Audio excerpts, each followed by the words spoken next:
Bienvenidos a la segunda clase del curso de Inteligencia Artificial. ¿Qué vamos a estar viendo en la clase de hoy? Bueno, vamos a ver aspectos éticos. ¿Qué es la ética? ¿Cuáles son las teorías éticas? O sea, cómo podemos definir cuáles son los criterios. Vamos a ver aspectos de la ética vinculada a la ciencia de datos, a la ética y a la ley. Vamos a hablar de la vigilancia predictiva, de sentencias algorítmicas. Vamos a hablar de los sesgos, que lo hemos anunciado tanto, el tema de el sesgo, esta forma de discriminación por parte de un sistema de inteligencia artificial. Vamos a hablar de una aplicación de la inteligencia artificial a nivel de distintos estados, como es la automatización de la pobreza. Este tema lo vamos a ver como un aspecto. ¿Se acuerdan que cuando vimos uno de los últimos pilares dijimos, bueno, hay estados, hay países que ya están utilizando los sistemas de inteligencia artificial aplicados a distintas áreas? Bueno, vamos a ver sobre todo elegí este tema porque, bueno, es un tema que ha planteado problemas y que si bien es verdad que, como decíamos, bueno, el Estado tiene posibilidades de tener mucha información y tiene posibilidades de tomar decisiones basadas en esa información. Bueno, vamos a ver que también se han planteado problemas y que obviamente tenemos que ser cuidadosos a la hora de los diseños, a la hora de entrenar a los sistemas para que no se presente este tipo de problemas y que en definitiva el uso de la herramienta, en lugar de ser positivo para la ciudadanía, se convierta realmente en un problema.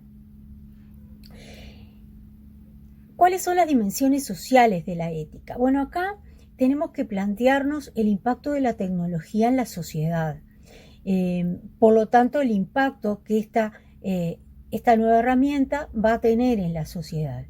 Y siempre va a estar subyacente la pregunta de si estas tecnologías son realmente buenas. Y acá ya adelantamos, hay distintas posturas acerca de la reflexión de si la tecnología en sí misma es buena o mala.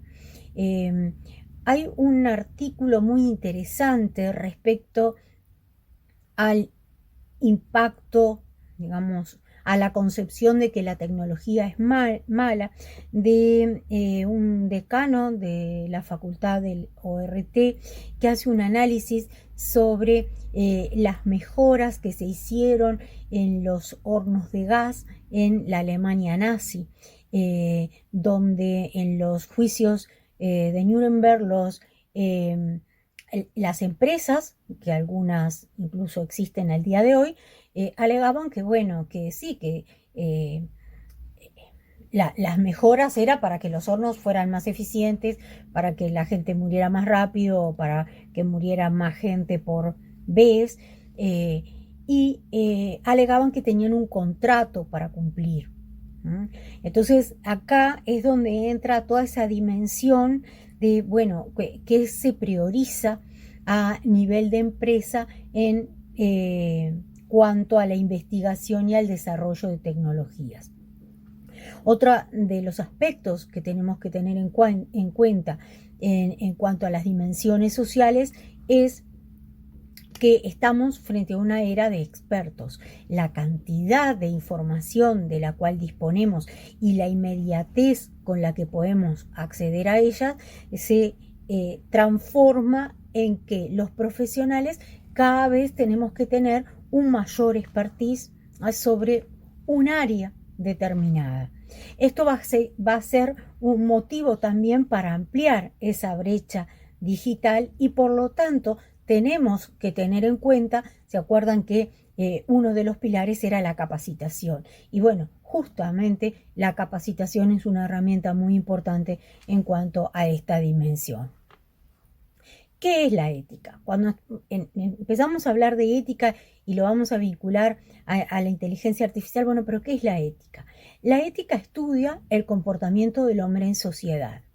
Ethos, del griego, implica una serie de costumbres adquiridas.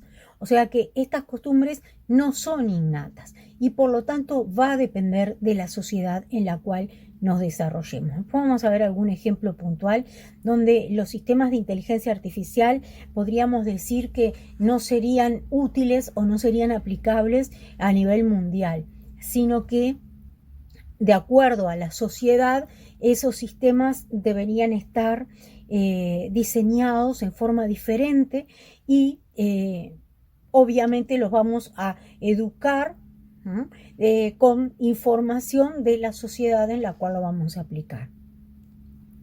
La ética aplicada consiste en guiar la conducta para percibir cuál es la mejor decisión ante posibles situaciones.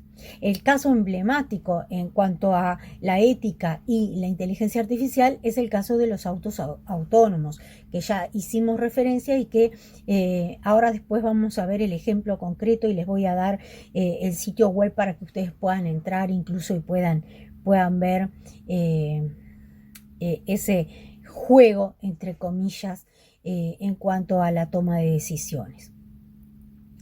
La ética es una rama de la filosofía, concretamente de la filosofía moral, que refiere a lo que está bien y a lo que está mal y a cómo debemos actuar. Frente a una determinada situación, bueno, ¿cuál es la decisión que deberíamos tomar? Y son reglas que definen nuestra conducta moral.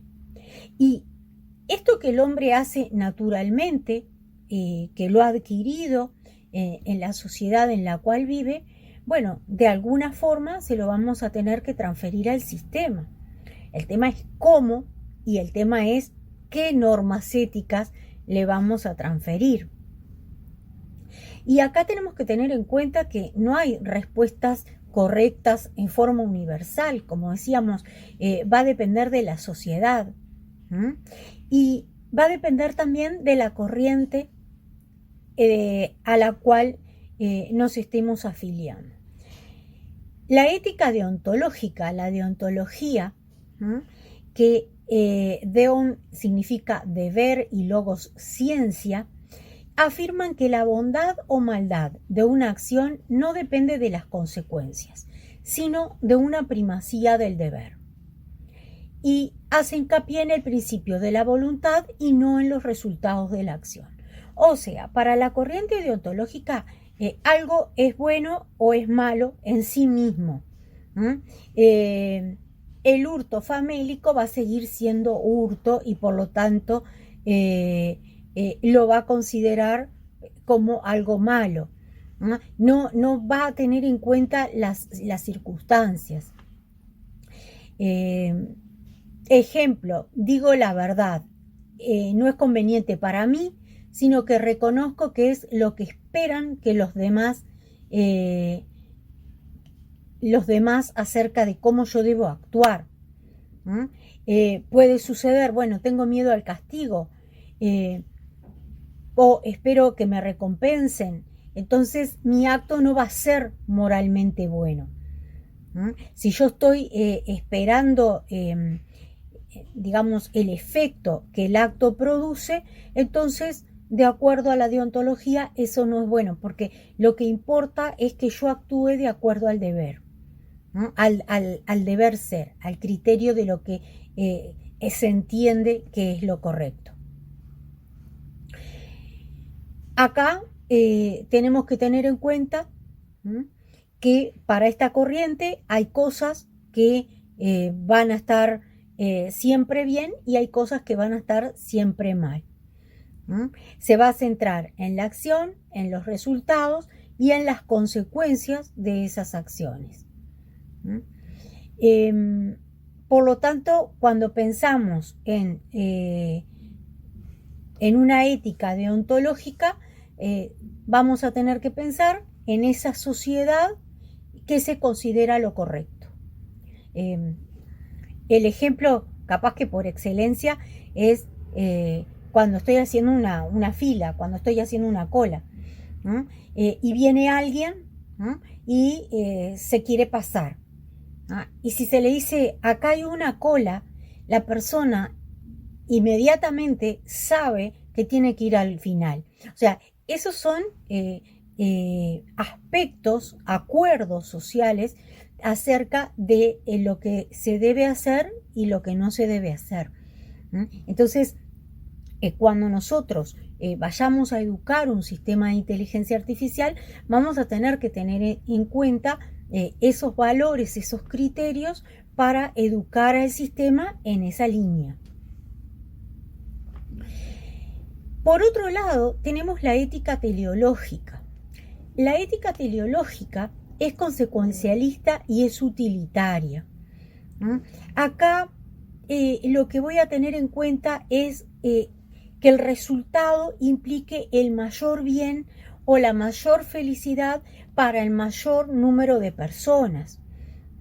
Ya no va a ser el criterio del deber de lo bueno o lo malo, ¿no? Sino que va a ser ese criterio de, bueno, voy a atender al bien mayor. En este sentido, hay un dilema que es el dilema del tranvía de Philippa Foot, que es muy conocido. Lo cuento para los que no lo conocen. Es un caso inventado, ¿verdad? El dilema del tranvía es que unas personas van en un tranvía y en un momento hay un problema técnico, con lo cual, si seguimos en el tranvía, el tranvía se va a descarrilar y vamos a morir todos, a los 6 que venimos en el tranvía. Pero tenemos la opción de cambiar, ¿no?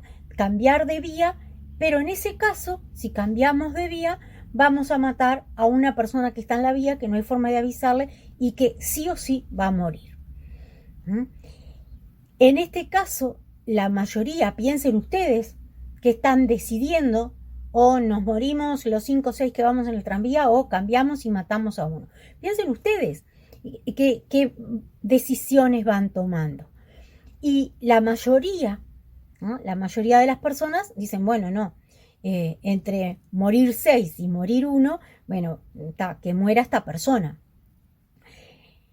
Pero el caso se complejiza y dice, bueno, fantástico, cambiamos de vía y matamos a esta persona. Ahora, si yo cambio las circunstancias y digo, bueno, pero los del tranvía eran 6 asesinos muy, muy peligrosos, que iban siendo trasladados a una cárcel de máxima seguridad porque realmente eran muy peligrosos, y quien estaba en la vía era un científico que justo era la persona que iba a inventar o que iba a descubrir la vacuna del coronavirus. ¿Y ahora qué hacemos? Y ahora, bueno, que matamos, bueno, seguimos, no desviamos el tranvía porque seguramente el descubrimiento de esta persona va a salvar muchísimas vidas frente a los 6 que pueden morir y que además de eso son delincuentes muy peligrosos. Ese es el dilema que va planteando Philippa Foot. Pero se le han hecho agregados y se han planteado cosas como, bueno, pero si en vez de cambiar, de mover la palanca, volviendo a la situación original, si en vez de mover la palanca para cambiar de vía, que nadie hasta ese momento se había planteado el tema de mover la palanca, en realidad yo, para solucionar el problema y para que no nos matemos los 6 que venimos en el tranvía, en realidad lo que tengo que hacer es tirar a una persona por la vía, ¿no? Para poder cambiar de vía.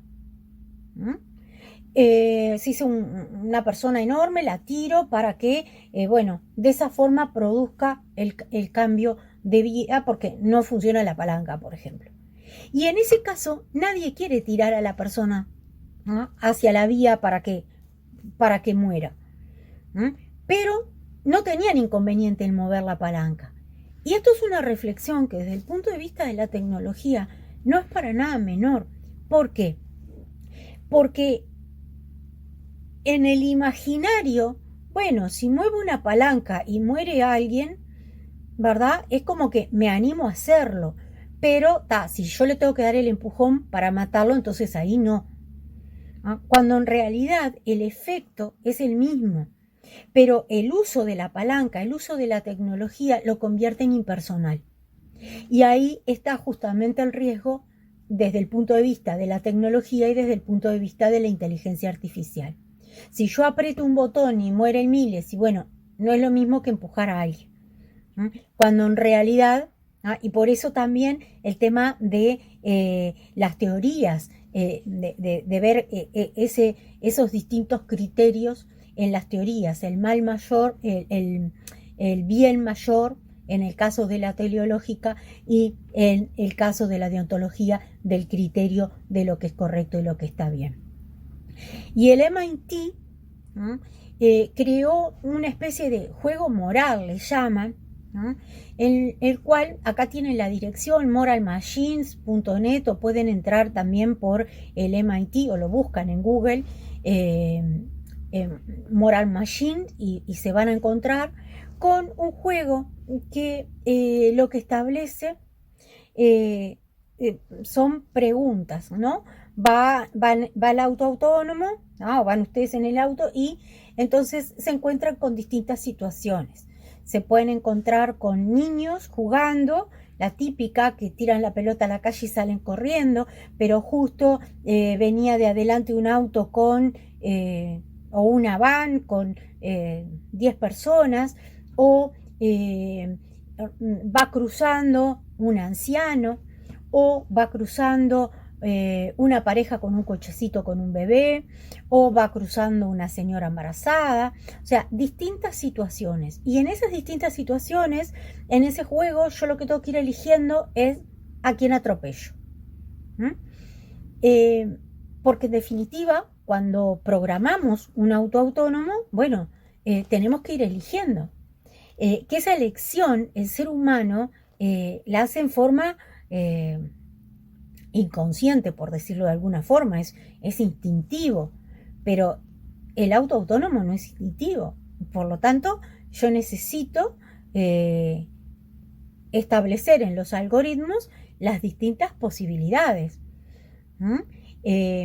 Entonces, acá sucedió algo muy interesante, porque a la hora de quién toma las decisiones, por ejemplo, dejarlo librado o no a la máquina, mientras Occidente prioriza la vida de los niños y de los más jóvenes, Oriente prioriza la vida de los adultos mayores, de los ancianos. Entonces, imagínense que un auto autónomo no puede estar programado de la misma forma si va a funcionar en Occidente o si va a funcionar en nuestro país que si va a funcionar en Japón. Y esos son criterios, este es un ejemplo de las múltiples situaciones que nosotros vamos a tener que analizar a los efectos de educar, de adiestrar un sistema de inteligencia artificial. No solamente de programarlo, obviamente que en la creación del algoritmo van a tener que haber determinados parámetros relacionados con temas éticos, pero también en toda la información que le vamos a ir introduciendo, que vamos a ir educando ese sistema, también vamos a tener que tener eso en cuenta. Que la información sea local, que la información no sea de otro lugar donde los criterios son diferentes.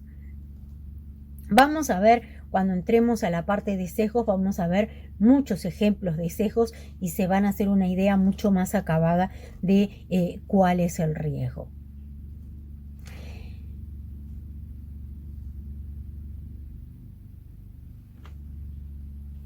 Esto está vinculado a qué es más valioso, y está vinculado también a los derechos, no solamente a los aspectos éticos en sí mismos. Vieron que la ética es la primera discusión que tenemos que dar frente a el desarrollo de un sistema. Después van a venir los aspectos legales, pero los primeros cuestionamientos van a ser éticos. Y en derecho siempre decimos que los derechos no son absolutos, que los derechos son ponderables, que frente a determinadas situaciones que no son blancas o negras, nosotros tenemos que hacer una ponderación de derechos. Y a modo de ejemplo, bueno, la privacidad versus la seguridad. Y vamos a ver que esta discusión tampoco es absoluta, que va a depender de dónde. La privacidad o la seguridad en la calle o la privacidad y seguridad en nuestra casa. El valor vida, que podemos decir el valor más importante, tampoco es absoluto. Tenemos la legítima defensa, la eutanasia, el aborto. Con respecto a las vidas humanas, bueno, toda esta discusión que veíamos en base a el caso del tranvía de Philippa Foot o el caso de este experimento del MIT, la vida de ancianos o de niños, de mucha gente o de pocas, de un genio o de alguien socialmente útil o útil a la humanidad o de un delincuente. Entonces, estos aspectos son aspectos que tenemos que considerar en materia de inteligencia artificial. Yo ya les hice mención en la clase anterior sobre el proyecto Maven. Acá tienen, por si les interesa y lo quieren buscar, que es el caso de Google, que tenía previsto un desarrollo de tecnología de drones que identificaban a través de imágenes a las personas, un sistema de inteligencia artificial de reconocimiento humano. Esto implica algo que vamos también a estar manejando, que es el uso dual de la tecnología, como una tecnología que puede ser utilizada, porque podemos decir, bueno, los drones de identificación humana pueden ser muy útiles para detectar a personas en caso, por ejemplo, de una catástrofe. Y ahí, sin lugar a dudas, el dron puede llegar a ser una herramienta muy poderosa. Sí, pero también podemos utilizarlo como una forma de ataque, como una forma de persecución, como una forma de violentar la privacidad de las personas. O sea, y ahí está el uso dual de la tecnología. En el caso del proyecto Maven, 3.000 empleados de Google firmaron una carta en la cual explicitaban que le generaba un conflicto de valores con la organización. En 2019, Google no renueva el contrato con el Pentágono y desiste de este proyecto. Pero siempre en esa toma de decisiones éticas influyen muchas cosas, como todos lo hacen, alguien lo va a hacer. Bueno, hay un sinfín de justificativos, tenía que cumplir un contrato, como les decía hoy, hay un sinfín de justificaciones que pueden acompañar la toma de decisiones de algo que podemos considerar que éticamente o no es correcto o por lo menos genera dudas. En este año, una empresa llamada Clearview está desarrollando esta tecnología de reconocimiento facial para el uso de drones, pero además de eso está tomando información de redes sociales como Facebook y YouTube.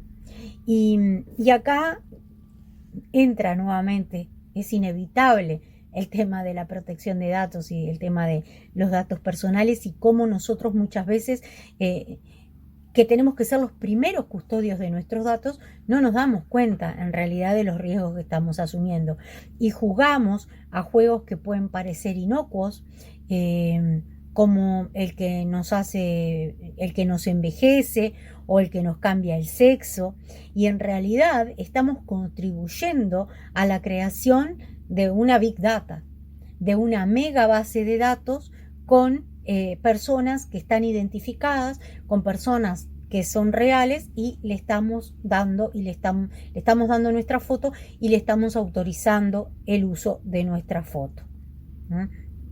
Esos son los riesgos. No leemos los términos y condiciones, ninguno los lee, pero tenemos que desarrollar en este caso como una intuición en cuanto a qué se puede estar haciendo con nuestros datos y si realmente necesitamos utilizar esa app o no. Esa es una pregunta que nos tenemos que hacer. Bueno, si estoy entregando mis datos, ¿esto realmente es necesario? ¿Esto vale la pena? ¿Lo puedo solucionar de otra forma? Y acá la pregunta, bueno, si lo va a hacer otro, Google debería haberlo hecho. Bueno, ¿se acuerdan que vimos la clase pasada que Google había definido una serie de principios, de principios éticos, ¿verdad? En cuanto a sus proyectos de inteligencia artificial. Y por eso los principios, tanto a nivel de las empresas como de los estados, bueno, son esos puntales que van a señalar hacia dónde vamos y que llegado el caso van a decir esto sí y esto no. Por lo tanto, los principios son importantes. Hay otros casos. Hay, el caso, bueno, de Cambridge Analytica, que es muy conocido, ¿verdad? Está el caso de los bancos de genes, que también todo esto son, el caso de los bancos a nivel genético, bueno, un uso, podría ser constituir un uso dual de la tecnología, ¿verdad? Porque yo toda la parte del genoma la puedo usar, digamos, para, bueno, prevenir, pero por otro lado, bueno, tener un banco sobre el genoma de un país que tenga, por ejemplo, el genoma de todos sus habitantes, realmente no deja de ser un riesgo. Otro de los temas también que se han cuestionado mucho es el discurso de odio en las redes sociales.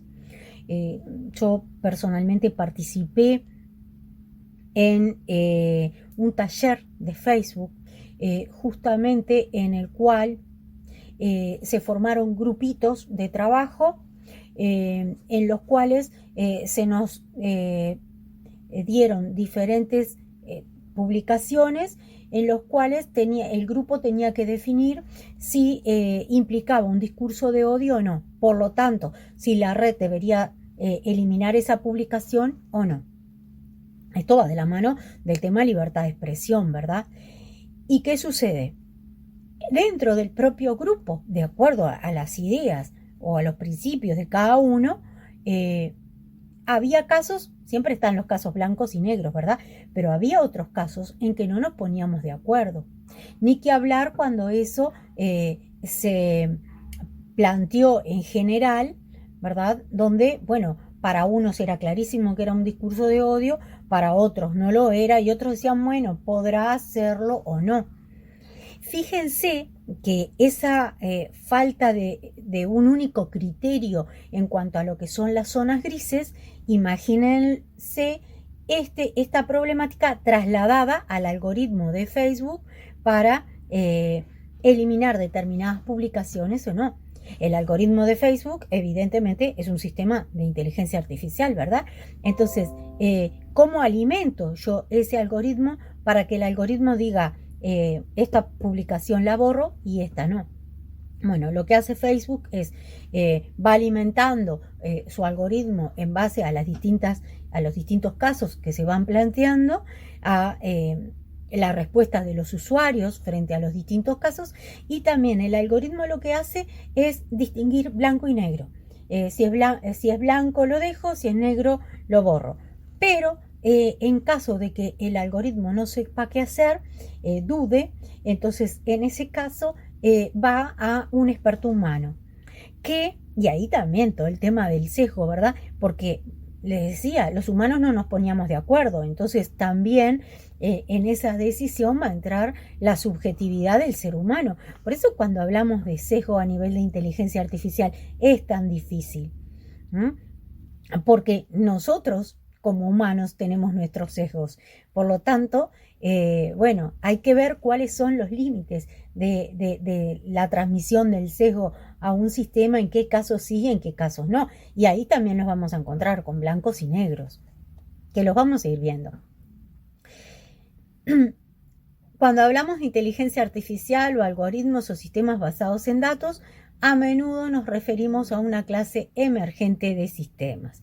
Y sí, es una tecnología que se está probando, que en cierta forma, como yo educo al sistema, vamos por ensayo y error. Y después, cuando el sistema toma sus decisiones, nos damos cuenta que en realidad no está bien hecho.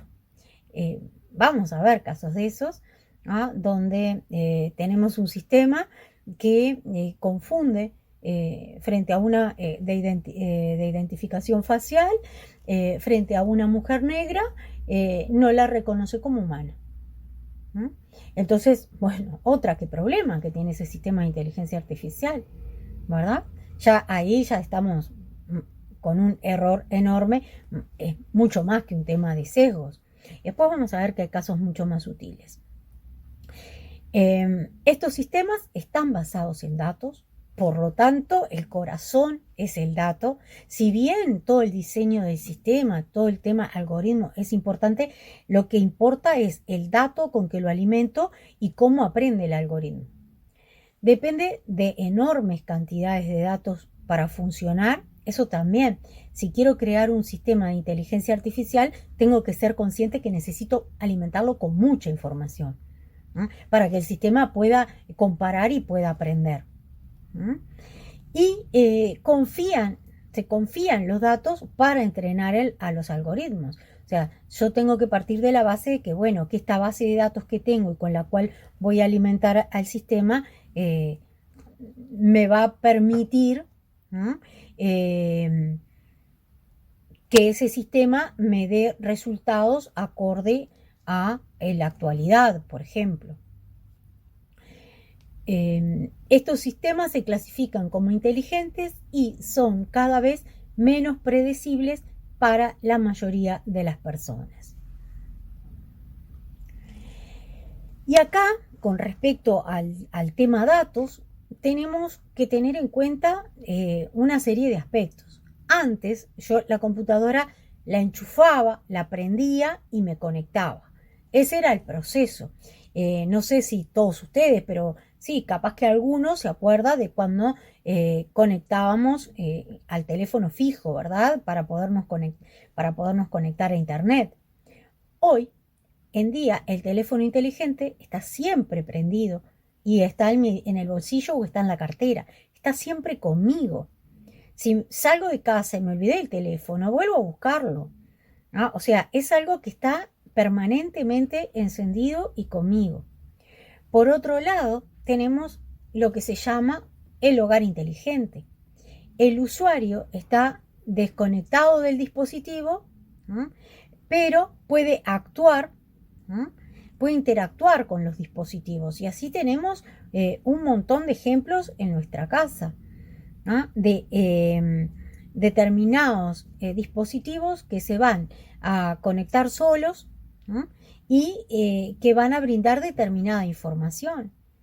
¿A quién le van a brindar la información? Ahí estamos dentro de lo que se llama la IoT, la Internet de las Cosas. Los dispositivos inteligentes que, bueno, como yo les comentaba en la clase pasada, van a determinar si una casa está vacía o si no, cuántas personas viven, o si se fueron de vacaciones y determinada parte o de viaje y determinada parte del mes no estuvieron en la casa, en función, por ejemplo, del consumo de electricidad, algo tan básico como eso. También tenemos las interfaces como, por ejemplo, Alexa o Siri, a la cual le podemos estar brindando muchísima información.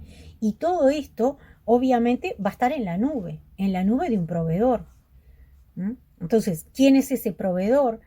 ¿Cuál es su política vinculada a protección de datos? Por lo tanto, ¿qué hace con esos datos que recopila, además de darme el servicio? Y ahí surge todo el tema de privacidad. Ahí me enfrento a todos los principios y a todos los derechos que tengo como persona, porque la protección de datos la privacidad es un derecho humano. ¿Cuáles son las preocupaciones en torno a este tema? Bueno, sobre el sistema de opacidad o la sociedad de la caja negra. Esto lo hemos mencionado ya, que está vinculado al principio de la transparencia. Yo tengo que lograr que, bueno, ser transparente en cuanto al sistema, ¿verdad? A tener un software abierto para saber en qué sistema estoy programando. Pero por otro lado, tengo que ser transparente en cuanto a los datos con los cuales alimento ese sistema. Y el problema de la caja negra es que, bueno, llegado un momento, el sistema va a aprender por sí solo y yo no voy a saber cómo el sistema está aprendiendo. Y ese es uno de los riesgos o de las alertas que se levantan en materia de inteligencia artificial. Sobre el uso o mal uso de los datos por parte de las grandes corporaciones, bueno, acá, como les decía, entra todo el tema protección de datos, cómo se recaban esos datos, con qué finalidad, cómo deben usarse, quién debe tener el control, cómo se gestionan esos sistemas, quién debe gobernar la gestión de los datos, quién debería supervisar esa gobernanza, o sea, quién debería hacer auditorías. Los datos hoy por hoy son un activo muy, muy importante para una empresa. Por eso también todos los cambios de criterios que se han dado en estos últimos años en materia de protección de datos, donde cambia el criterio de la responsabilidad, donde la responsabilidad ya deja de ser una responsabilidad por el mal uso, sino que se convierte en una responsabilidad proactiva y en los cuales yo voy a tener que hacer toda una evaluación de riesgos y una evaluación de impacto, porque estoy frente a un activo que eventualmente puede implicar un riesgo muy importante. Se habla de capitalismo de vigilancia.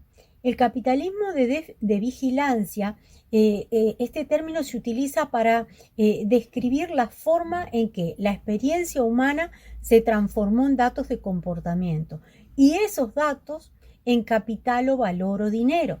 Se dice que la mercancía, que la moneda de oro del siglo XXI son los datos personales. Pero no solamente los datos personales en cuanto a quién soy, qué edad tengo, estado civil, domicilio, no, sino datos de comportamiento. ¿Qué páginas veo? ¿Qué periódicos leo? ¿Qué temas me interesan? ¿Qué pienso? ¿Qué ideas políticas, religiosas, etcétera, etcétera? ¿A qué hora me acuesto? ¿A qué hora me levanto? ¿A dónde voy? ¿Qué hago los fines de semana? ¿Qué tipo de películas veo? Y todo esto que se perfila, obviamente, tiene un valor económico. Y bueno, como vemos, es, digamos, el gran negocio de las redes sociales, el gran negocio de Google, por ejemplo. O sea, de todas estas grandes corporaciones a nivel de el uso de Internet están vinculados a esto. Están vinculados a la obtención de información de sus usuarios, que esa información, bueno, la capitalizan. Por eso capitalismo de vigilancia.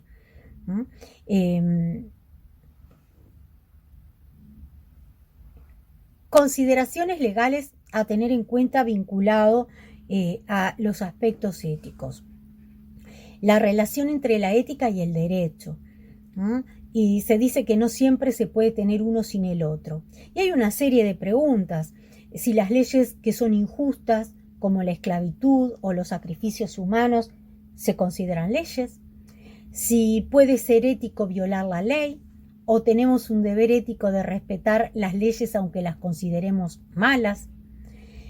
¿Por qué debemos respetar las leyes? Si hay formas claras y objetivas de decir que algo es una ley, que esto es clarísimo para nosotros que sí, ¿verdad?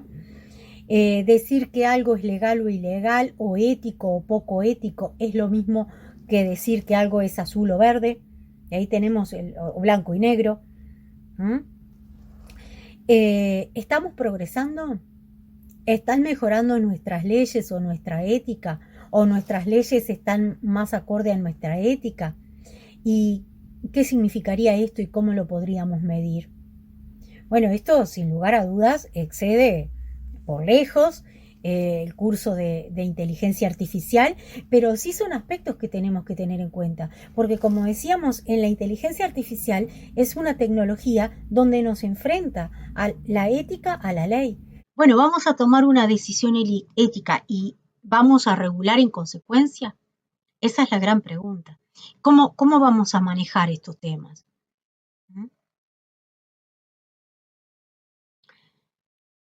Bueno, y acá vieron que los códigos de ética normalmente no son leyes. En nuestro país tenemos un caso que es muy atípico, que es el Código de Ética Médica que se aprobó por ley. Pero es un caso atípico porque normalmente la ética corre por un carril y la ley por otra. Y hay otro término que se utiliza, que quería que lo tuvieran en cuenta, que es el lavado ético.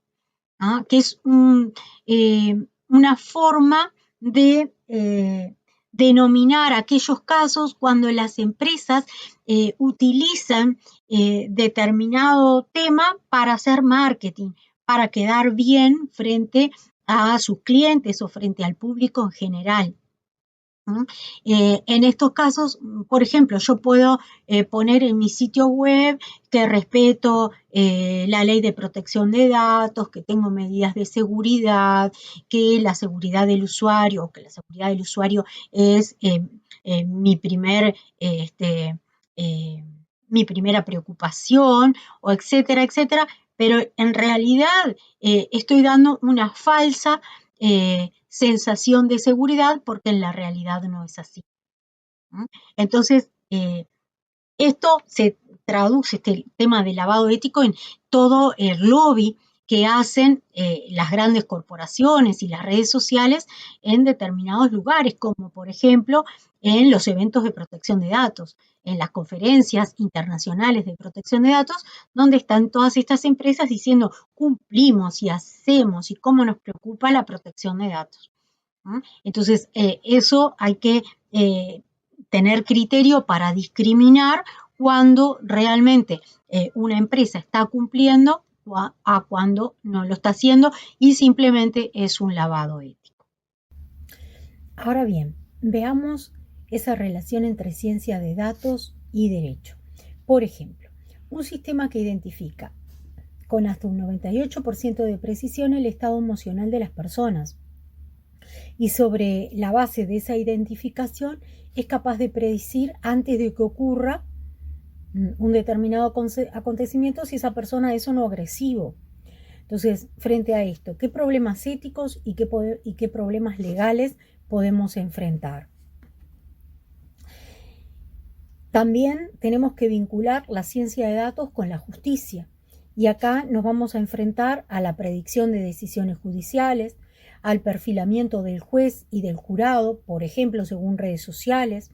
En Francia está prohibido el uso de inteligencia artificial para desarrollar perfiles de jueces individuales, sus gustos, sus disgustos, esto para evitar la manipulación de los jueces. Con respecto al algoritmo, nos tenemos que preguntar, venimos hablando desde la primera clase, ¿qué es el algoritmo? Podemos dar dos definiciones de algoritmo. En primer lugar, podemos decir que es un conjunto de instrucciones sobre cómo una computadora debe realizar una tarea en particular. Y en segundo lugar, podemos decir con una visión más amplia y sociológica, mostrando que las líneas de código no operan en el vacío, sino que forman parte de un contexto social más amplio. La realidad es que los algoritmos están emergiendo como un poderoso medio de control social, y lo vamos a ir viendo con ejemplos.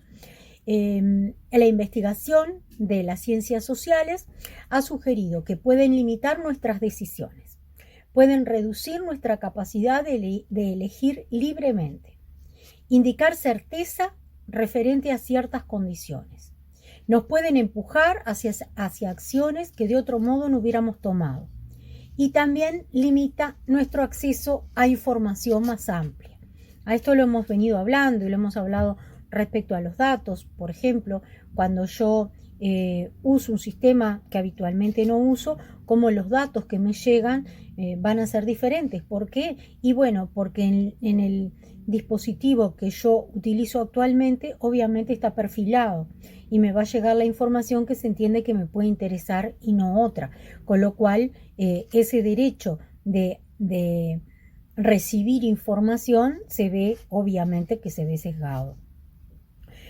Tenemos muchos sistemas como por ejemplo los de marketing comportamental, donde de acuerdo a mi conducta en las redes y en internet, bueno, me van a hacer un perfil, ¿no? Y en base a eso me van a ofrecer determinados productos, determinados servicios y a determinados precios que van a ser diferenciales de acuerdo al interés que pueda tener. Otro aspecto a tener en cuenta es cómo toman las decisiones los algoritmos, que ahí dijimos que nos enfrentamos al problema de la caja negra. Otro tema es evitar los sesgos. Los sistemas están diseñados por seres humanos y capacitados con datos que están también generados por nosotros. Otro de los temas es la privacidad. Y frente al tema de la privacidad, la pregunta es si el consentimiento es la solución. Hasta hace unos años atrás, el consentimiento era uno de los pilares básicos en materia de protección de datos. Y hoy ya no es tan así. La Big Data, ¿verdad?, atenta contra este requisito del consentimiento, porque los datos que un sistema puede tener sobre mí no solamente los recaba de mi persona y por lo tanto me pide el consentimiento, sino que los recaba de una serie de fuentes que podrán necesitar o no el consentimiento, o podrán tenerlo o no, o capaz que tienen un consentimiento que en algún momento di para cualquier finalidad. Bueno, y todos los problemas derivados de la protección de datos. Evaluar impacto de los algoritmos y de la rendición de cuentas, ese es otro de los grandes temas. Con respecto a los algoritmos, hay distintos tipos de sesgos. Y Cathy O'Neil, que es una científica de datos, llama a los algoritmos sesgados armas de destrucción matemática por el impacto que pueden llegar a tener.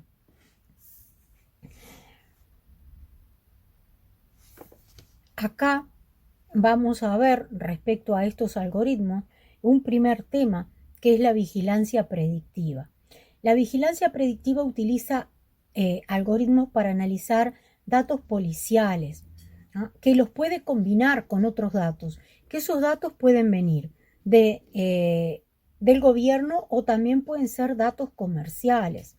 Y acá lo que se hace es elaborar patrones, ¿no?, y hacer predicciones sobre si podría ocurrir un delito o no.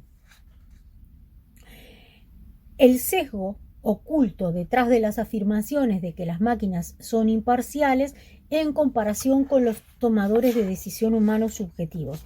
Y esto es todo un tema, porque en realidad siempre pensamos que un sistema informático va a ser mucho más objetivo que cualquier persona, y no necesariamente es así. Pero eso es uno de los presupuestos, como decíamos hoy. No es por lo menos para las personas, no es lo mismo matar apretando un botón que dando un empujón a alguien en una vía. ¿Se acuerdan con el ejemplo? Entonces, tenemos que tener en cuenta de que estamos partiendo de un presupuesto que no necesariamente es verdad. Andrew Ferguson señala que los algoritmos predictivos en realidad no predicen, sino que pronostican. Y esto no es un tema menor. Dice, se trata menos de la adivinación ciega y más de adivinar las condiciones ambientales ocultas que inducen al crimen, que pueden ser disuadidas por una respuesta policial intencional. Y existen dos tipos de vigilancia predictiva: el mapeo predictivo y programas de evaluación de riesgos individuales. En el caso del mapeo predictivo, uno de los ejemplos es Bridpol. Se basa en el lugar donde predice que podrían llegar a ocurrir los crímenes. PRIT-Poll es un sistema basado justamente en el lugar, en informes de delitos de la comunidad y en informes de delitos oficiales de patrulla. No utiliza datos de arresto. Esto es importante. Y utiliza al menos 3 tipos de datos: el tipo de delito, el lugar del crimen y una marca de tiempo del crimen. El tema es que PRIT-Poll no revela qué tipo de delitos están incluidos en el algoritmo. Combina patrones a largo plazo de delitos denunciados con las tendencias recientes. Con respecto a la vigilancia predictiva en la evaluación de riesgos individuales, acá lo que se predice no es dónde, sino cómo se van a comportar determinados individuos. Y tenemos 2 ejemplos, el caso de Lasser y el caso de Hart. En 2011, el Departamento de Policía de Los Ángeles utilizó un programa llamado Lasser, que se cerró en 2018. Lasser, en realidad, hay un informe publicado por un grupo comunitario de Stop Lapsed Spying Coalition, que obtuvo acceso a detalles de Lasser haciendo solicitudes de acceso a la información pública. Esto es interesante. Y el informe de esta coalición detalla cómo el programa Lasser comienza con un algoritmo basado en el lugar para identificar lo que llama zonas Lasser, basadas en violencia armada denunciada y los delitos violentos en combinación con datos de arrestos. Luego, el programa crea lo que se llama el Boletín de Delincuentes Crónicos, que se utiliza la sigla COB, de individuos de esas áreas. Aunque no está claro cómo es que se crean los COB, cómo es que se crea ese boletín. Estos nombres individuales que están incluidos en los COB se van a ejecutar a través de una plataforma que se llama Palantir, que es de búsqueda comercial. Por eso hoy decíamos, los datos con los que se mezclan o que se combinan pueden ser gubernamentales o pueden ser privados. Y acá combina el historial de delitos de un individuo con la afiliación a pandillas, detenciones anteriores o afiliación con otros delincuentes. Pero luego el programa va a clasificar a las personas que usan un sistema de puntos basado en 5 factores de riesgos. Si la persona ha sido miembro de una pandilla, si ha estado en libertad condicional, si estuvo involucrado en un incidente con armas de fuego en los últimos 2 años, si ha sido arrestado por delitos violentos en los últimos 2 años o si estuvo involucrado en contacto con políticas durante los 2 últimos años. El sistema lo que hace es colocar a estos delincuentes que considera delincuentes crónicos en una lista de vigilancia clasificada y los coloca bajo vigilancia y los rastrea a través de lectores automáticos de placas y circuitos cerrados de televisión. Este es uno de los casos. El otro caso es Hart. Hart se utilizó en el Reino Unido. Según un informe del grupo británico de Liberty, Hart se basa en 34 datos diferentes. 29 se extraen de antecedentes penales, y los otros 5 provienen de datos sociodemográficos de la persona, como por ejemplo su código postal. Esto es muy llamativo. El código postal va a estar dando una ubicación, ¿verdad?, de su domicilio. La organización Big Brother Watch también descubrió que el sistema utiliza datos comprados al agente comercial de datos Experian. Experience utiliza un algoritmo de aprendizaje automático que se basa en 850 millones de datos, que lo que hace es crear estereotipos de personas, que también se basa en el código postal. Y estos estereotipos van desde jóvenes desconectados hasta herencia asiática o hay grises dependientes. Fíjense lo extraño de los estereotipos. No solamente tenemos que evaluar el tema de la vigilancia predictiva, sino que también tenemos que ver el tema de la sentencia algorítmica. En muchos estados de Estados Unidos, la sentencia y la libertad condicional se han basado en plantillas algorítmicas durante varias décadas. Un caso conocido es el sistema COMPAS, que ayuda a los jueces a tomar decisiones del sistema de justicia penal.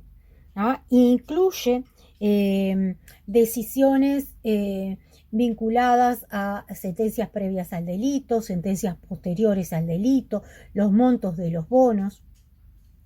Acá tenemos un informe de ProPublica que indica que esta herramienta era parcial en contra de los negros. COMPAS es un software patentado que se basa en 137 preguntas, tales como: ¿alguno de tus padres fue enviado a la cárcel o a la prisión? ¿Cuántos de tus amigos consumen drogas ilegalmente? O sea, y ninguna de las preguntas aparentemente refiere a la raza.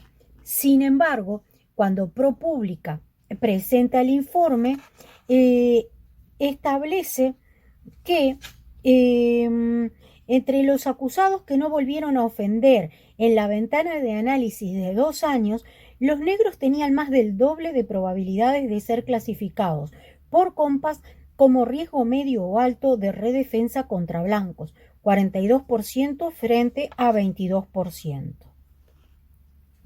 Y acá tenemos que tener en cuenta los sesgos algorítmicos que se pueden llegar a presentar.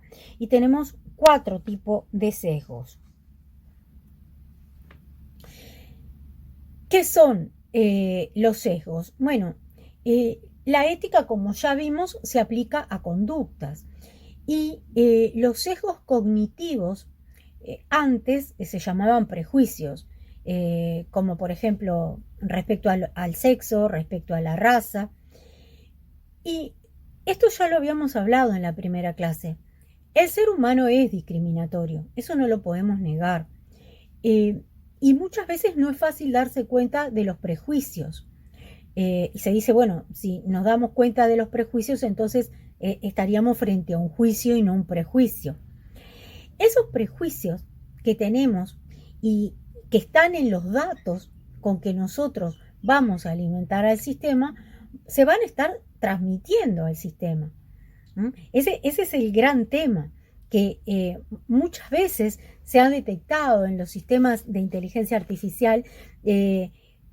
Luego de que el sistema se pone en funcionamiento y se empieza a probar, se detectan los sesgos y nos damos cuenta que, bueno, que ese sistema no es útil justamente por el sesgo que presenta.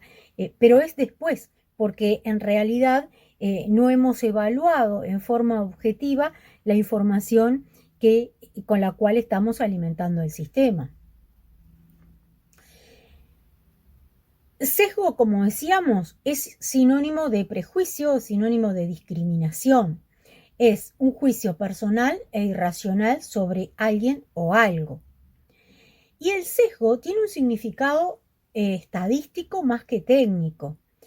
Y lo que hace es describir la desviación sistemática de un estado verdadero. Puede ser un error introducido en el muestreo o puede ser también que yo esté alentando un determinado resultado. Cuando algo está inclinado o está en un ángulo, ¿no? Eso es lo que se entiende por sesgo, ese es el origen griego del término.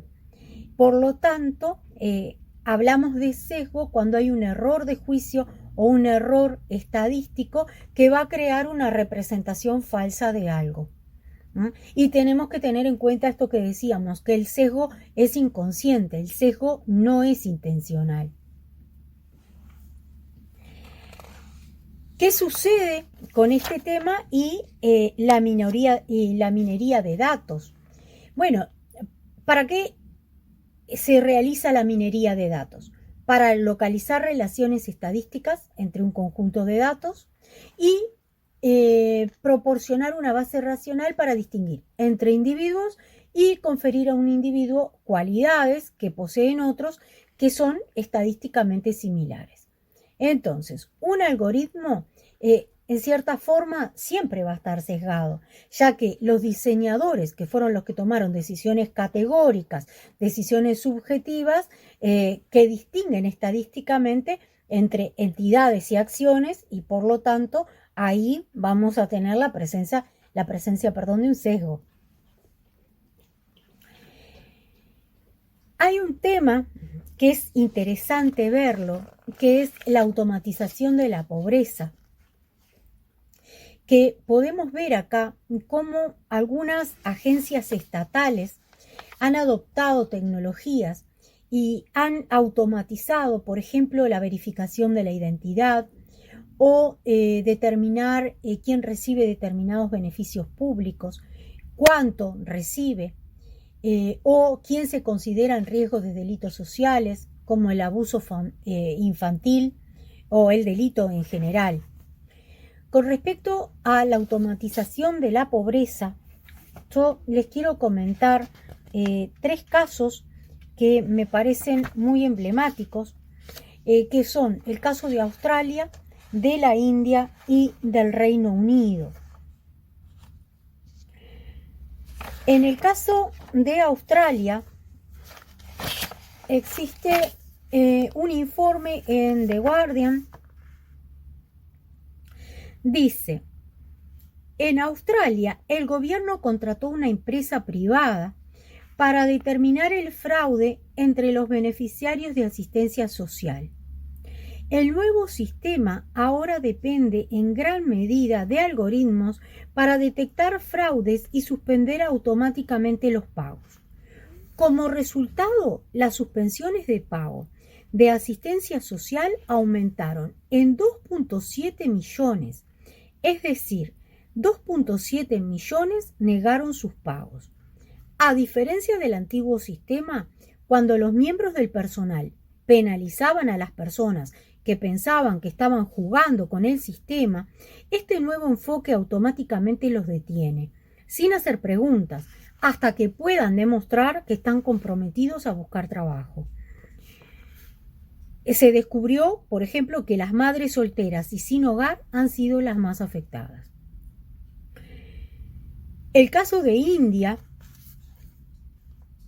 a los 1.200 millones de ciudadanos de la India se le ha asignado un número de identificación de 12 dígitos. Este número está vinculado a datos biométricos y datos demográficos, y es lo que las personas usan para reclamar asistencia pública, desde pensiones hasta reembolsos médicos, para mantener alimentos, por ejemplo. Pero cuando el sistema deja de funcionar para alguien, por ejemplo, el escáner no lee repentinamente el pulgar de alguien, los funcionarios públicos no saben cómo solucionar el problema. En algunos casos, los problemas técnicos han significado que a las personas se le negaron las raciones de comida, lo que llevó al hambre o incluso a la muerte. Estas son noticias, ¿verdad?, extraídas de la prensa que, bueno, realmente están planteando problemas muy serios. El tercer caso es del Reino Unido. El Departamento de Trabajo y Pensiones ahora usa 16 bots para chatear con personas que hacen reclamos de asistencia social. Varias decenas de otros algoritmos de aprendizaje profundo ayudan al sistema a determinar los beneficios de las personas. El sistema afirma que esto está haciendo que el Departamento de Trabajo y Pensiones afirma que esto está haciendo que estas transacciones sean más rápidas y más baratas. Pero algunos demandantes dicen que el proceso en línea es hostil y confuso y no les permitirá disputar sus veredictos. También hay crecientes tasas de error en el sistema. Las disputas se cuadriplicaron entre 2017 y 2018 y el Departamento de Trabajo y Pensiones se niega a divulgar información a los ciudadanos del Reino Unido sobre cómo funciona el sistema. Vean qué importante son los principios, el principio de transparencia, el dejar claro cuáles van a ser los criterios con los cuales vamos a utilizar la inteligencia artificial. Bueno, retomando el tema de los sesgos, vamos a ver que durante el curso vamos a volver una y otra vez al tema de los sesgos, analizándolo desde distintos puntos de vista, por la importancia que tienen en los sistemas de inteligencia artificial.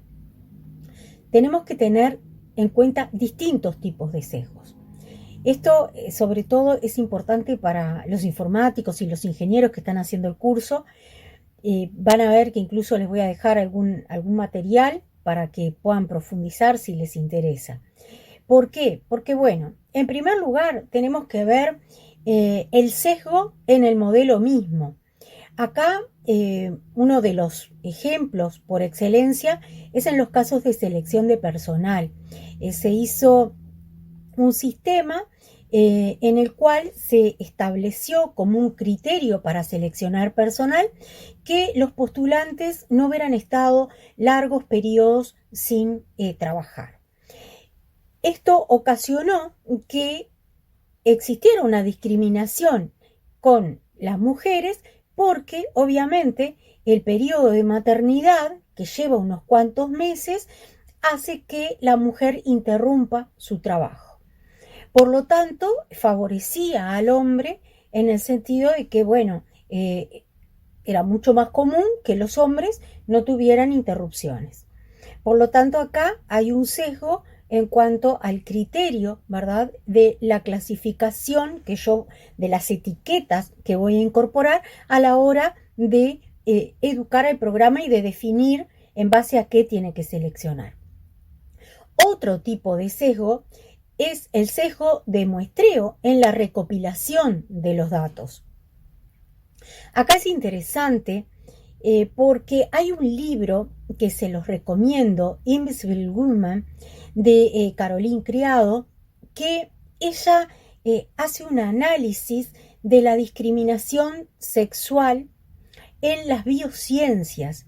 Y en esa investigación, ella establece que en realidad las mujeres son excluidas muchas veces en la investigación clínica de determinadas enfermedades, como por ejemplo las enfermedades cardiovasculares y el VIH. Por lo tanto, los resultados que yo voy a obtener no van a dar un muestreo acerca de las probabilidades que tiene la mujer de padecer ese tipo de enfermedades o no. Acá otro de los casos, capaz que el más conocido, es el de reconocimiento facial, el famoso caso en que el software de reconocimiento facial no identifica como ser humano una mujer negra. Ese fue uno de los casos más emblemáticos en los temas de sesgos. Otro tipo de sesgo es el etiquetado. Acá estamos hablando de que los algoritmos aprenden en base a determinadas etiquetas y en base a categorías que están sesgadas. Por ejemplo, Amazon entrenó a un algoritmo para seleccionar a un buen trabajador, o sea, otro caso también de selección de personal, y tomó como criterio su personal. Y su personal era predominantemente masculino. Por lo tanto, acá ya teníamos unas etiquetas, un sesgo en cuanto a la información que se iba a incorporar a ese sistema. Otro de los casos, capaz que de los más criticados, es el motor de búsqueda de Google. ¿por qué? Se lo acusa al motor de búsqueda de Google de ser sexista y de ser racista. Si ustedes buscan, hagan una búsqueda de niños lindos, niñas bonitas, o mujeres hermosas o mujeres bonitas, y van a ver que les van a aparecer niños blancos, nunca le va a aparecer, o por lo menos, digo, yo lo he probado y lo he probado en distintos sistemas, siempre me aparece, nunca me aparece un niño o una niña negra, nunca me aparece un asiático. Y también, si ustedes buscan, otra búsqueda interesante para hacer es, si buscan profesional, mayoritariamente les va a aparecer un hombre de traje, con maletín. Ese es el concepto de profesional. Si ustedes buscan mujer profesional, incluso pueden llegar a distinguir por el estilo de peinado, más allá de la ropa, ¿verdad? Del tacón alto y de la chaqueta o del traje. En algunos lugares es notorio la pollera, por ejemplo, y no el pantalón, el traje con pollera. Pero además, si ustedes analizan el peinado, si tengo rulos o tengo un peinado desestructurado, por utilizar una palabra, van a ver que está dentro de lo no profesional. El peinado profesional es el pelo lacio o el moño, el típico moño bien estructurado, ¿no? El moñito acá con el pelo bien prolijo, cuando en realidad profesional seguramente ese criterio, bueno, aplica a todo el sistema bancario o aplica al ámbito jurídico, pero seguramente una arquitecta que tiene que ir a obras no va a ir ni de tacón alto ni de traje, o sea que esos criterios están sin lugar a duda que están sesgados. Capaz que en esos aspectos, bueno, no es importante, capaz que es el concepto que todos nosotros tenemos, pero sí, obviamente, tenemos que analizar en los casos en que ese sesgo puede llegar a causar un daño, en que esa etiqueta puede llegar a causar un daño. Otro tipo de sesgo son los llamados proxy, y acá lo que se dice es que los diseñadores, cuando van a usar variables que representan la raza, la clase, el género, u otras clases que están legalmente protegidas. Y que en esos casos van a recapitular involuntariamente lo que son las desigualdades. Desigualdades que, como ya hemos dicho, ya existen en la sociedad. O sea, ya son criterios o prejuicios que tenemos todos. Los investigadores le llaman a esto codificaciones redundantes. Acá nosotros ya vimos algunos casos como los algoritmos de sentencias que analizan, por ejemplo, el tema de la libertad condicional en Estados Unidos, ¿no? Los sistemas que, bueno, determinaban si alguien podía salir o no en libertad condicional, que dijimos que tenía un sesgo hacia la raza negra, porque se entendía que el negro tenía más posibilidades de reincidir que un blanco.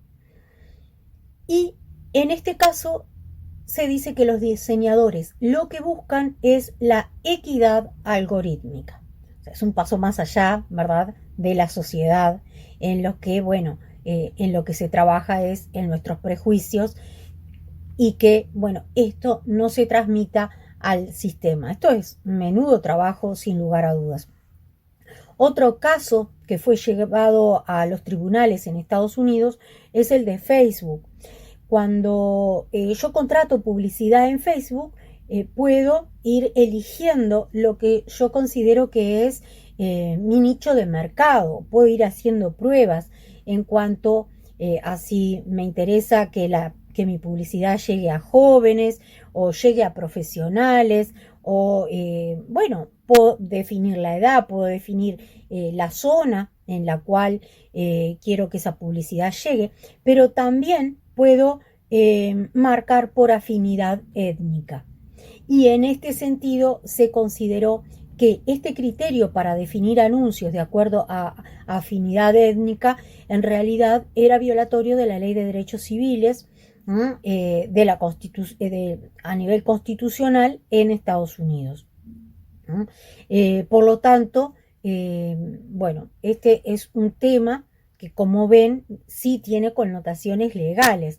Llegado el caso, podemos estar afrontando un tema de responsabilidad por no contemplar el tema de los sesgos en la inteligencia artificial.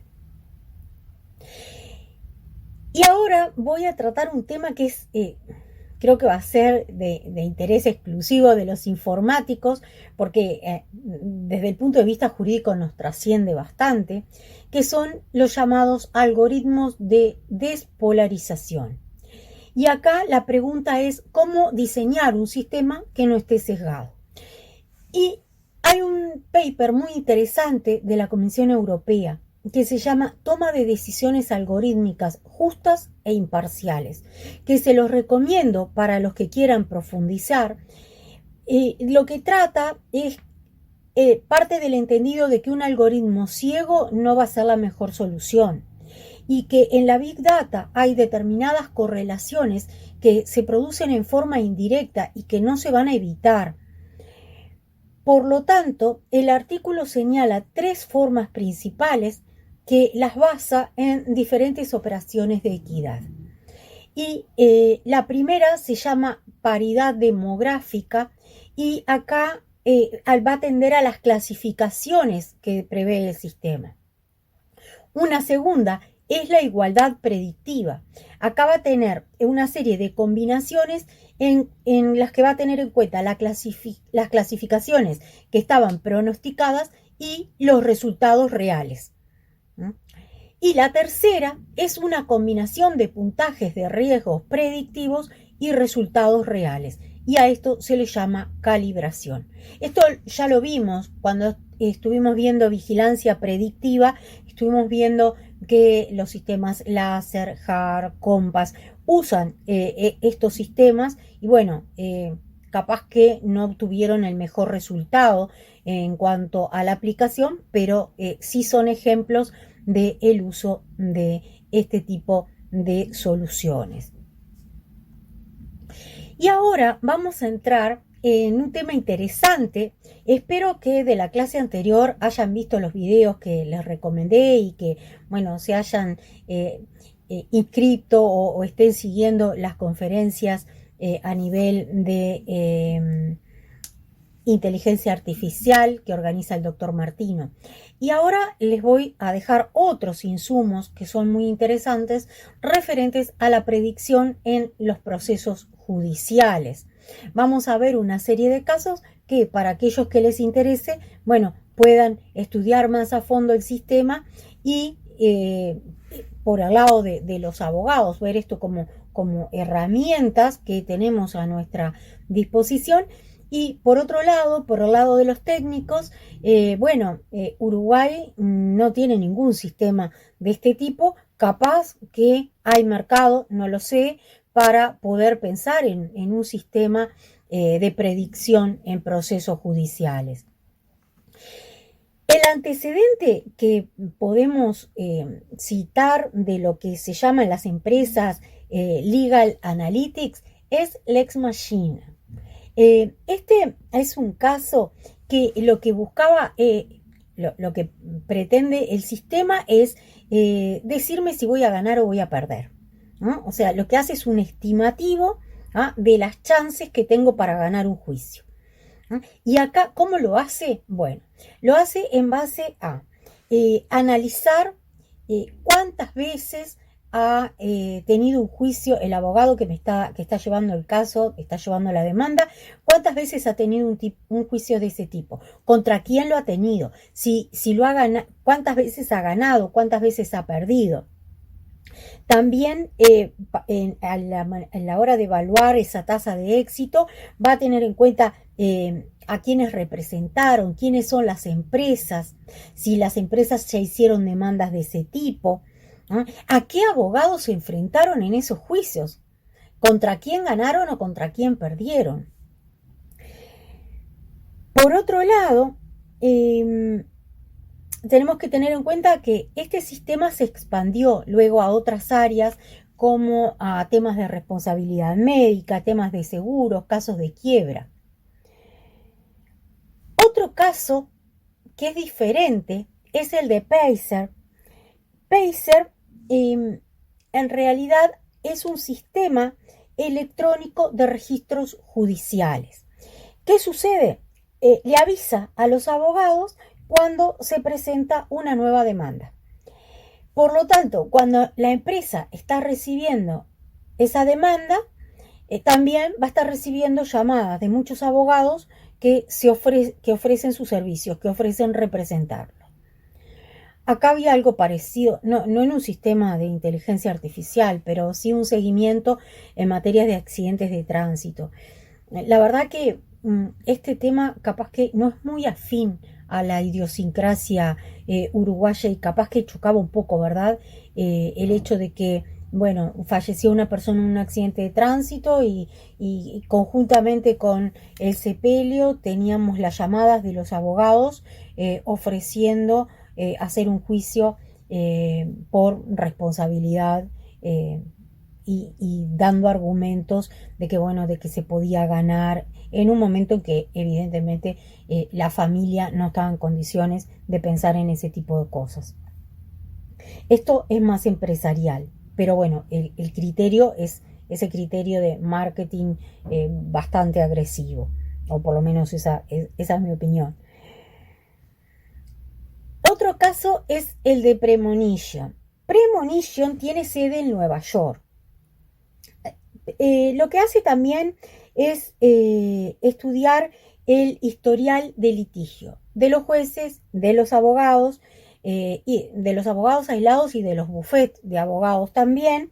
Evalúa las tasas de éxito y de fracaso y tiene una base de datos de a quién se demanda, quién es el demandado, la frecuencia con que una empresa ha sido demandada, y esos son todos los criterios que va a tomar en cuenta a la hora de decir puede ganar o puede perder. Acá tenemos varias empresas, Casetex, Judicata, que en realidad lo que hacen son analizar documentos legales y le proporcionan al profesional cuál puede ser el documento más relevante para el caso que está llevando. Esto tiene bases de datos de distintos tipos, ¿verdad? Bases de datos jurisprudenciales, información con carácter general. Y llegamos a Sherlock. Sherlock es argentino. Sherlock es de la empresa Albremática Sociedad Anónima, que es la empresa editora de eldial.com, que capaz que los abogados y los escribanos que están haciendo el curso lo conocen. Acá lo que se trata es de que se hagan preguntas y el sistema responda a preguntas en lenguaje natural. Con lo cual, acá tenemos todo el desafío, ¿verdad?, de todo el tema del lenguaje, que ya venía estudiado de la informática jurídica documental en cuanto a los problemas que enfrenta el lenguaje jurídico con el lenguaje natural. Capaz que se acuerdan de los tesauros jurídicos, que fueron los primeros sistemas que se incorporaron a las bases de datos jurídicas, ya fueran legislativas, jurisprudenciales o doctrinarias, justamente como una de las vías para solucionar este tema y hacer de nexo entre el lenguaje natural y el lenguaje jurídico, porque el lenguaje jurídico capaz que tiene cierta apariencia de natural. Si yo hablo de acción, por ejemplo, todos entendemos que es una acción. Ahora, desde el punto de vista jurídico, una acción puede ser una acción procesal, ¿no? Una actividad que yo voy a hacer en un juicio, o también puede ser una porción de capital de una sociedad anónima. Entonces, ese tipo de problemática que surge en cuanto a la interpretación del lenguaje natural, bueno, Sherlock trata de manejar de todas formas el lenguaje natural y dar una respuesta jurídica. Acá uno de los sistemas que tiene Sherlock, que es interesante, es aprender de los errores. Yo le voy diciendo, Sherlock me propone determinados documentos o me propone determinadas sentencias, y yo le digo si me son útiles, si son adecuadas para lo que yo estoy viendo o no. Y Sherlock aprende, ¿no? Por lo tanto, es un tema interesante, como el usuario, ¿verdad?, va también educando al sistema. Y Sherlock se basa en el modelo de las question answering, que implica una diferencia, justamente por el tema que hablábamos del lenguaje natural, porque en este tipo de preguntas y respuestas yo voy a tener una respuesta, y dentro del ámbito jurídico yo puedo tener más de una respuesta correcta. Entonces acá también este es un tema, es un desafío y es un tema a trabajar. Sherlock presenta desde el punto de vista técnico, entonces, el desafío frente a la utilización del lenguaje natural. Tiene como función adicional que yo puedo buscar antecedentes similares en el dial.com, porque es la misma empresa. Y la base de datos de la que voy a tener a disposición va a ser tanto jurisprudencial, legislativa, como de documentación en general. Y por eso les decía, como Sherlock es argentino, les decía, en Uruguay todavía no tenemos un sistema uruguayo de este tipo. ¿Qué pasa con estos sistemas? Bueno, se dice que todos estos sistemas van a conducir a un mejor sistema de justicia, que esto permite no perder tiempo y no perder dinero en procesos que no van a terminar bien. Y también, en cierta forma, exponer a los jueces rebeldes o atípicos y saber a qué me estoy enfrentando cuando tengo el tribunal en el cual voy a tener que litigar.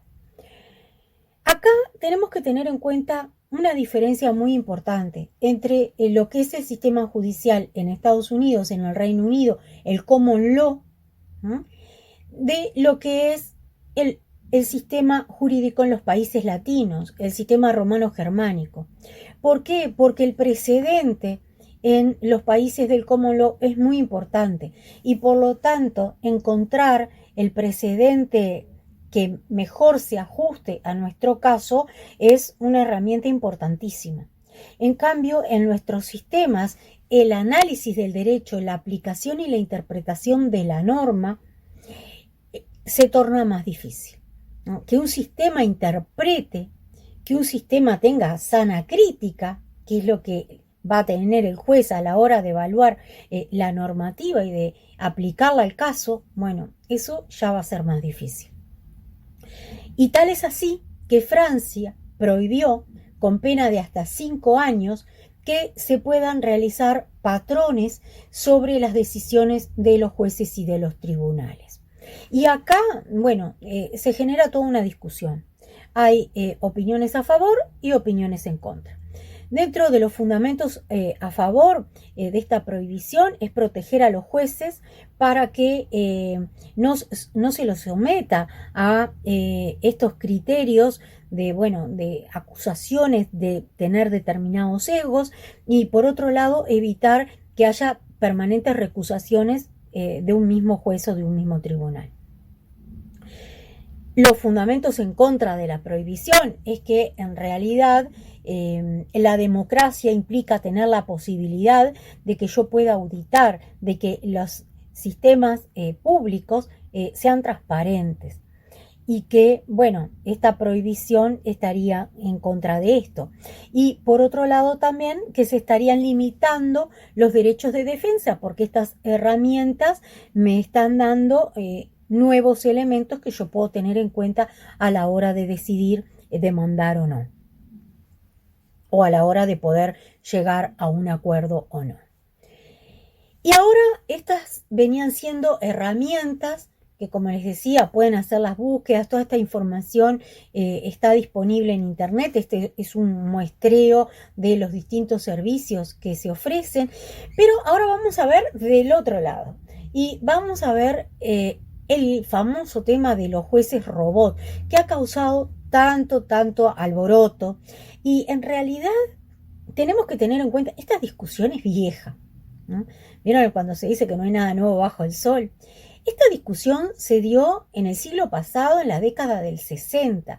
Lee Loeberger, un juez norteamericano, pretendió aplicar los sistemas expertos de aquella época, digamos como un precedente de lo que es hoy en día la inteligencia artificial, a sus decisiones.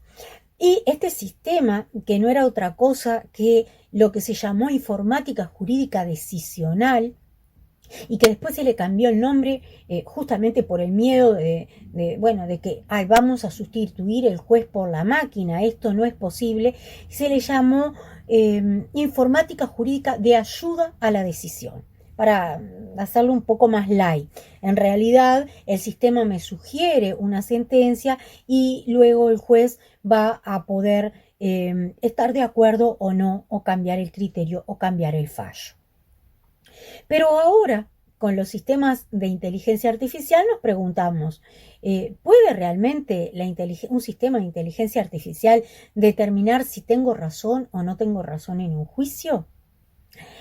Acá se plantean problemas legales de decisiones injustas, que también podemos considerar que las hay en el juez humano, de negación de servicios por parte de la máquina. Esto está vinculado a todo lo que habíamos visto en cuanto a las decisiones automatizadas respecto a determinados servicios, que esto sí ha causado problemas importantes.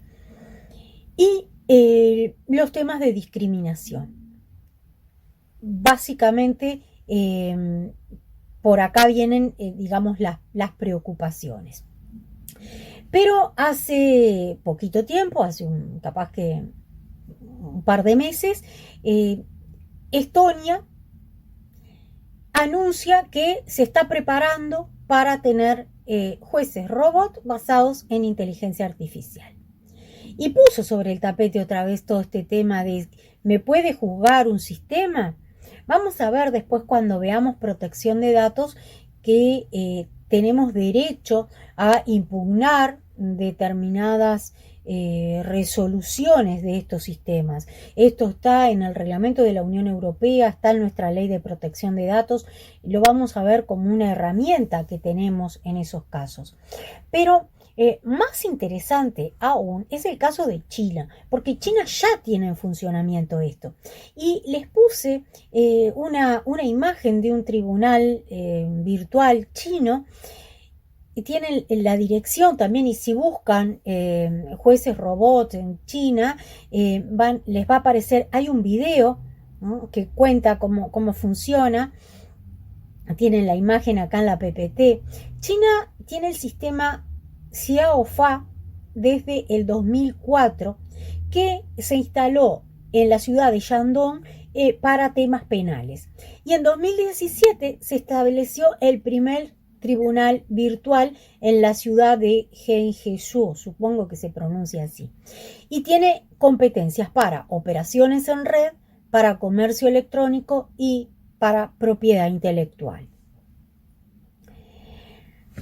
Como ven, este tema no son temas que estén cerrados. Creo que nada en inteligencia artificial está cerrado, que lo que podemos ir viendo es cómo se va construyendo de a poco, y cómo algunos países han tomado la posta y ya se han animado y han incorporado este tipo de sistemas. Y para cerrar la clase y para cerrar este tema acerca de la ética, porque ha sido en realidad una discusión más ética que jurídica, y cómo puede impactar en realidad la inteligencia artificial en la actividad jurídica, tanto del lado del actor o del demandado, o sea, de las partes, como de parte del Poder Judicial. Quiero terminar con esta frase del profesor Horacio Granero, que escribió un trabajo muy interesante que se llama Inteligencia Artificial y Derecho, un reto social.